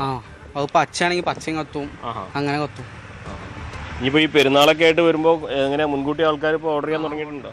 ഉണ്ടാവും. കാറ്ററിങ്ങിനൊക്കെ ആയിട്ട് ഫുള്ള് ഓർഡറാണ്. ഇപ്പോൾ അടുത്ത ഏപ്രിലൊക്കെ കാണുമ്പോൾ കല്യാണം ഉണ്ട്. ഇപ്പോൾ ഫുള്ള് ഓർഡർ ചെയ്ത് കിട്ടും. കഴിഞ്ഞ ദിവസം കാറ്ററിംഗുകാരെ കണ്ടപ്പോഴേ അവർ പറഞ്ഞത് ഈ പെരുന്നാളാകുമ്പോൾ ഇനി എങ്ങനെ ബിരിയാണി വയ്ക്കും, ഗ്യാസ് കിട്ടാത്തതുകൊണ്ടേ ഭയങ്കര ടൈറ്റാണ്. അപ്പോൾ അതൊക്കെ മുൻകൂട്ടി ആൾക്കാർ പറയാൻ തുടങ്ങിയോ വിറക് വേണമെന്ന്? മുൻകൂട്ടി തന്നെ ഇപ്പം തന്നെ കോളുകൾ വരുന്നുണ്ട് പല. ഇങ്ങനെ ബുക്ക് ചെയ്ത് 28-ാം തീയതി പരിപാടി ഉണ്ട്, ഇത് വാണ്ട് എത്തിച്ചോണ്ടാന്ന്. ഒരു കൊട്ട വണ്ടി അങ്ങനെ 2 വണ്ടിയൊക്കെ പറഞ്ഞുകൊണ്ട് നിങ്ങൾക്ക് മലപ്പുറത്തിന്റെ എല്ലായിടത്തും വിറക് വരുന്നുണ്ടോ? നമുക്ക് മലപ്പുറത്തിന് ഇവിടെ തന്നെയാണ് എടുത്തുന്നൊക്കെ വിറകുണ്ട്. ഇനിയിപ്പോൾ വില കൂടുമോ എന്നുള്ളതാണ് അറിയണ്ടല്ലേ? വില കൂട്ടേണ്ടി വരുമോ? കൂട്ടേണ്ടി വരും, ഇങ്ങനെ സാധനം കിട്ടാനില്ല. ഡിമാൻഡ് കൂടുകയാണ്.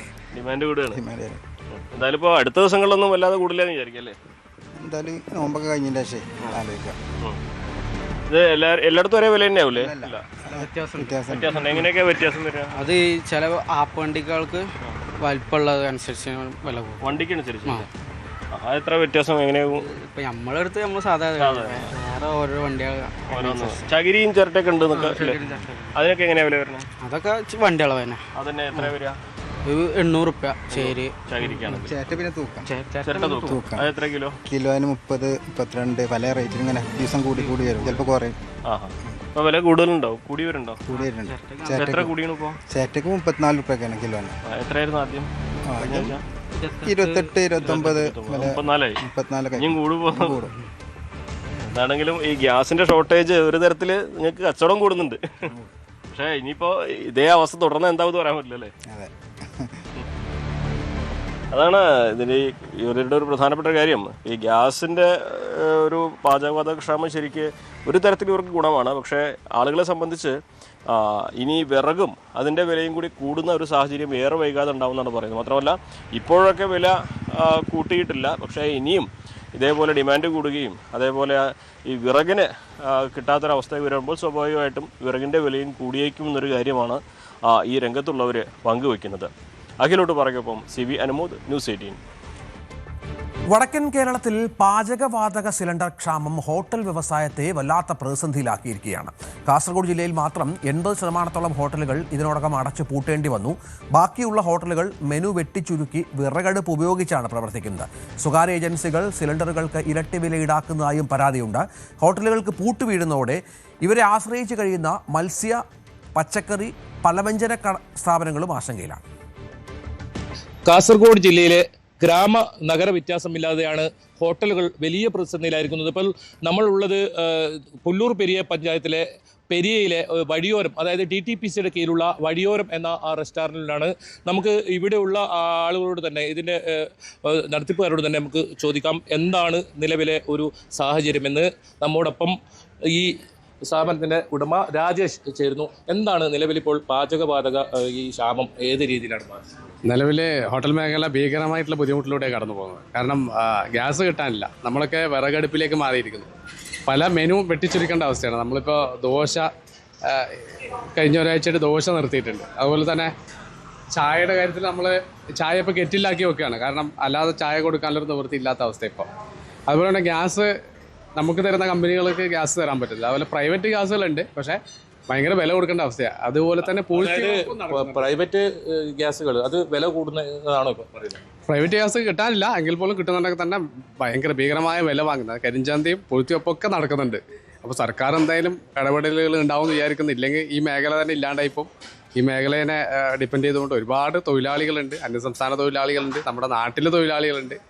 അതുപോലെ നമ്മളെ ഡിപ്പെൻഡ് ചെയ്തിട്ട് മത്സ്യമേഖല, അതുപോലെ പല നമ്മൾ ഡിപ്പെൻഡ് ചെയ്യുന്ന കൺസ്യൂം ചെയ്യുന്ന പല പ്രോഡക്റ്റും വിൽക്കുന്ന ഒരുപാട് ആളുകൾ നമ്മളെ ഡിപ്പെൻഡ് ചെയ്യുന്നുണ്ട്. അതുപോലെ പൊതുജനങ്ങൾക്ക് പുറത്തിറങ്ങണമെങ്കിൽ ഫുഡ് കിട്ടണമെങ്കിൽ ഹോട്ടൽ മേഖലയിലേക്ക് പിന്നെ ആളുകൾക്ക് പുറത്തിറങ്ങാൻ പറ്റാത്ത ഹർത്താലിന് സമമായിട്ടുള്ളൊരു അന്തരീക്ഷമാണ് ഇനി വരാൻ പോകുന്നത്. അപ്പോൾ തീർച്ചയായിട്ടും എന്തെങ്കിലുമൊക്കെ ചെയ്തേ പറ്റുള്ളൂ. അതല്ലെങ്കിൽ നമ്മളിപ്പോൾ വിറകടുപ്പിലേക്ക് മാറിയിരിക്കുകയാണ് നമ്മുടെ കുക്കിംഗ് ഒക്കെ ഒരു പരിധി വരെ. തീർച്ചയായും ഈ വിറകടുപ്പ് അത് ചോദിക്കുന്നത് ഈ നഗരപ്രദേശങ്ങളിൽ പല ഹോട്ടലുകൾ ഇപ്പോൾ അടച്ചുപൂട്ടുന്നു. അതുപോലെ ഗ്രാമപ്രദേശങ്ങളിൽ ഇപ്പോൾ ഒരു സാഹചര്യം എന്താണ്? നമ്മളിപ്പോൾ കിഴക്കൻ മലയോര മേഖലയിലെ പല ഹോട്ടലും പൂട്ടി. അതിപ്പോൾ ഒരു 30% ഹോട്ടൽ മാത്രമേ ഇപ്പോൾ കാസർഗോഡ് ജില്ലയിൽ പ്രവർത്തിക്കുന്നുള്ളൂ. പ്രത്യേകിച്ച് നോമ്പ് കാലമായതുകൊണ്ട് രാത്രി തുറക്കുന്ന ഹോട്ടലുണ്ട്, അതും ഇപ്പോൾ നിലവിൽ നിർത്തിവെച്ച അവസ്ഥയാണ്. പിന്നെ വിറകടുപ്പ് എന്ന് പറയുന്നത് പ്രാക്ടിക്കൽ, എല്ലാവർക്കും പ്രാക്ടിക്കലാണ്. കാരണം അത്രയും സൗകര്യമുള്ളവരെ സംബന്ധിച്ചിടത്തോളം വിറകടുപ്പ് ഉപയോഗിച്ച് കുക്ക് ചെയ്യാം. അല്ലാത്തവരെ സംബന്ധിച്ചിടത്തോളം വിറക് അടുപ്പിടാനുള്ള സ്ഥലമില്ല. മറ്റ് ഇലക്ട്രിക് കുക്കിംഗ് മെത്തേഡിലേക്ക് മാറുക വെച്ചാൽ ഭീകരമായിട്ടുള്ള ഇലക്ട്രിക് ചാർജ് ഒന്നും താങ്ങാൻ പറ്റില്ല. ഒന്ന് നമ്മുടെ ഈ ഒരു അവസരത്തിൽ വില കൂടുതലാണ്. സാധനങ്ങളുടെ വില കൂടി, ചിക്കൻ്റെയൊക്കെ വില 160 കഴിഞ്ഞ് പോവുകയാണ്. അപ്പോൾ ഇങ്ങനെ ആളുകളുടെ അടുത്ത് നമുക്ക് വാങ്ങാനും പറ്റില്ല. കാരണം നമ്മൾ സ്ഥിരമായിട്ട് വരുന്ന പൊതുജനങ്ങളുടെ അടുത്ത് നമുക്ക് കൊള്ള ലാഭത്തിലൊരു സാധനം വിൽക്കാൻ പറ്റാത്തൊരു സാഹചര്യമാണ്. അപ്പോൾ ഈ വില കൂടുതലും ഒരു സൈഡിൽ ഇങ്ങനെ നിൽക്കുന്ന സമയത്ത് ഗ്യാസ് ഇല്ലായ്മയും ഒക്കെ കൂടി വളരെ പ്രതിസന്ധിയിലേക്കാണ് കേരളത്തിലെ ഹോട്ടൽ മേഖല പോകുന്നത്. നമ്മുടെ KHRAയുടെ ഭാഗമായിട്ട് പല രീതിയിൽ സംസാരിച്ചിട്ടുണ്ട് നമ്മുടെ ഗവൺമെൻറ് മന്ത്രിമാരോടൊക്കെ. പറയുമ്പോൾ ഹോട്ടൽ വ്യവസായത്തിനെ അനുബന്ധിച്ച് ഇപ്പോൾ അതുപോലെ പച്ചക്കറി, അതുപോലെ ഇതര സംസ്ഥാനത്ത് ഒരുപാട് ആൾക്കാർ ഹോട്ടലിനെ ആശ്രയിക്കുന്നു. എന്താണ് ഇവരുടെയൊക്കെ അവസ്ഥ? ഇങ്ങനെ അതായത് ഇവിടുത്തെ ഈ പ്രതിസന്ധി ഉണ്ടാവുകയാണെങ്കിൽ അവർ ഇവരുടെ നാട്ടിലേക്ക് പലായനം ചെയ്യാനുള്ള സാധ്യതയുണ്ട്. ഒളിമ്പിക്സ് ചാമ്പ്യൻ മനു ഭാക്കർക്ക് ആദരമായി ഒരു ഗാനം. 2024 പാരീസ് ഒളിമ്പിക്സിൽ ഇന്ത്യയുടെ താരം മനു ഭാക്കർ ആയിരുന്നു. 2 വെങ്കല മെഡലുകളാണ് മനു ഭാക്കർ ഇന്ത്യക്ക് ആ ഒളിമ്പിക്സിൽ സമ്മാനിച്ചത്. മനു ഭാക്കർക്ക് ആദരമായി ഒരു ഗാനം തയ്യാറാക്കപ്പെട്ടിരിക്കുന്നു. അന്താരാഷ്ട്ര വനിതാ ദിനത്തിൽ തയ്യാറാക്കപ്പെട്ട ഈ ഗാനം രചിച്ചിട്ടുള്ളത് മലബാർ ക്രിസ്ത്യൻ കോളേജ് ചരിത്ര വിഭാഗം മുൻ മേധാവി ഡോക്ടർ MC വസിഷ്ഠാണ്. വസിഷ്ഠിന്റെ വരികൾക്ക് സംഗീതം നൽകി ആലപിച്ചിട്ടുള്ളത് അദ്ദേഹത്തിന്റെ പൂർവ്വ വിദ്യാർത്ഥി Silu ഫാത്തിമയാണ്. Like an artist, she fired the shot. With every shot, a story unfold. People cheer at her shot. Her name shining like a star. ഇതോടെ 9 മണി വാർത്ത പൂർണ്ണമാവുകയാണ്. നമുക്കിനി ന്യൂസ് ട്രെൻഡ്സുമായി KP അഭിലാഷ് ചേരും.